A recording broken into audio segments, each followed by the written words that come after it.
Parliament ఎన్నికల కోసమే కేసీఆర్ జిల్లాల పర్యటన పేరుతో రైతులను మోసం చేస్తున్నారని మండిపడ్డారు మంత్రి శ్రీధర్ బాబు. గతంలో ఇబ్బందులు పడ్డ రైతుల వద్దకు ఎందుకు వెళ్లలేదని ప్రశ్నించారు.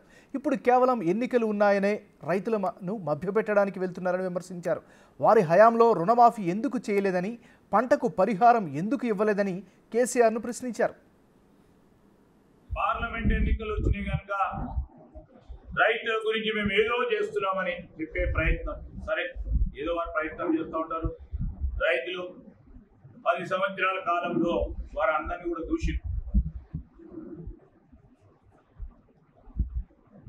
మేము ఇప్పుడు కూడా చెప్తా ఉన్నాం, ప్రభుత్వ పరిపాలన యంత్రాంగంలో 3 నెలలు అయింది. రాబోయే కాలంలో ఈ జిల్లాకు సంబంధించిన అభివృద్ధి సంక్షేమానికి సంబంధించి ప్రాక్టికల్గా గాల్లో మాట్లాడకుండా ప్రాక్టికల్గా మీరు సూచనలు ఇవ్వండి. రైతులను ఏ విధంగా, రైతు పంటలకు సంబంధించిన ఏ విధంగా కాపాడే ప్రయత్నంలో, సరే ఈ 40 రోజులు మీరు రాజకీయం చేస్తూ ఉంటారు కావచ్చు, పరిష్కారం గురించి మేము చెప్పినాం. అదే సంకల్పనతో, ధైర్యంతో ఈరోజు పత్తిపాక రిజర్వాయర్కి సంబంధించి ఆ విజయరమణారావు గారు కానీ మేము కానీ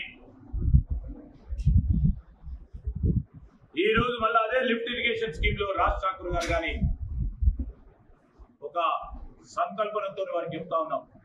మా ఆలోచన, మా విధానం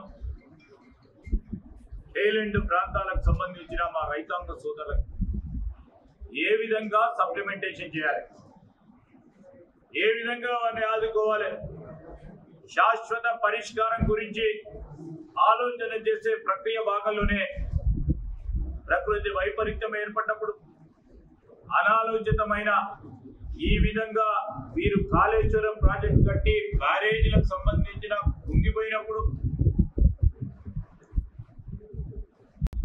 ఇలాంటి సమస్య ఏర్పాటయ్యే క్రమంలో ఒక దీర్ఘకాలిక ప్రణాళికబద్ధమైన కార్యక్రమం తీసుకోవాలి.